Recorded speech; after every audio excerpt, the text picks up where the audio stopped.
Hey, lovely. Excuse me. Monique Head here, relationship coach to marriage-minded women of faith. And here's what I want you to know.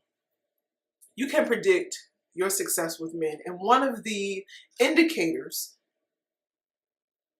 success indicators or predictors of your success with men is identifying whether you come from a place of yes or whether you come from a place of no consistently.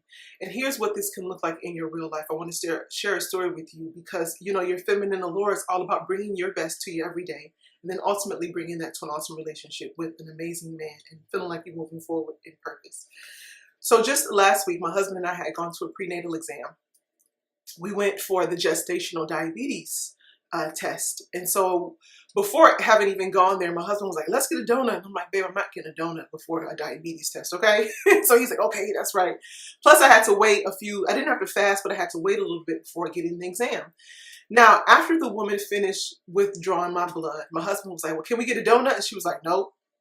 We were like, why can't we have a donut? So I asked her, like, well, is that going to have an impact? And so she mentioned to me, well, you know, if you don't pass, then you'll have to come back for the 3-hour test. And I was like, I already know I'm going to pass in Jesus' name. But I said, yeah, we were thinking about getting a donut. We can't get one. So she was like, oh, I'm thinking something else. Like, you want a donut here? And I said, well, do y'all have donuts in the office? Because, you know, we didn't see any in the reception area. So she was like, I don't even know. And so my husband chimed in, was like, look at you. You just used to saying no. So she's like, no, I'm not. He was like, yes, you are. And it was just really an interesting moment. It was just a really interesting interaction. And it reminded me of the times where I said no automatically. You know, just used to saying no, no, no, no. We don't even knowing without really knowing what the opportunity is. It's just a habit of saying no, coming from a place of no. Now, there are several different examples that I can share with you. One of them being when I first met my husband and I was looking for a job, because remember, I was unemployed. And I had gotten a call from a place in Houston. And because I had to think about like myself and making money and making sure that I'm okay. Remember, my parents are divorced. So I have this sense of if I don't take care of myself, no one will. And also this sort of fear of abandonment. And so they called me and I said, John, listen, you know, because I talked about moving to Houston. And so I was like, listen, they called me. Isn't this really exciting? They might even make me an offer. And he was like, whoa, this is messing up the plans that I have for us. And in that moment, I was like, wow, I could have come from a place of no, like, no, I got to get this job. I got to make my money. I have to make sure that I'm taken care of because I don't believe you. I don't trust you. You know, these are some of the fears that we women can also oftentimes deal with. But when he said that, that was something that I felt that I could really yield to because this man had a vision and a plan for us, right, leading towards marriage. So this is before we had gotten married. I'm saying this to say, number one, if you don't like the plan or the vision that the man in your life right now has, and then you can't get up under that, then you need to go. You just need to go. This also reminded me of a story from one of my girlfriends who I invited to be a bridesmaid in my wedding. And originally she said yes, and then a few weeks later she said no, because she was thinking about, well, where am I going to stay? You know, coming from Detroit to St. Louis, well, where am I going to stay? I have all these bills and I have so much to do and this and that. And I'm just like, oh, at that time I didn't have it all worked out yet. I didn't have it all worked out yet. And I'm saying this because we women like to know what's coming next, right? We like to have that control. We need to know what's coming next. So it turns out that none of my bridesmaids had to pay for accommodation at all. They stayed with me or they stayed in a hotel. Now, this girlfriend is also the girlfriend who would say to me, Monique, you know, you have people doing for you all the time. I wish that someone would do for me. It would, you know, I probably wouldn't accept it, but it would be nice if they offered. And I'm like, oh, you're setting them up for the okie dokie, okay?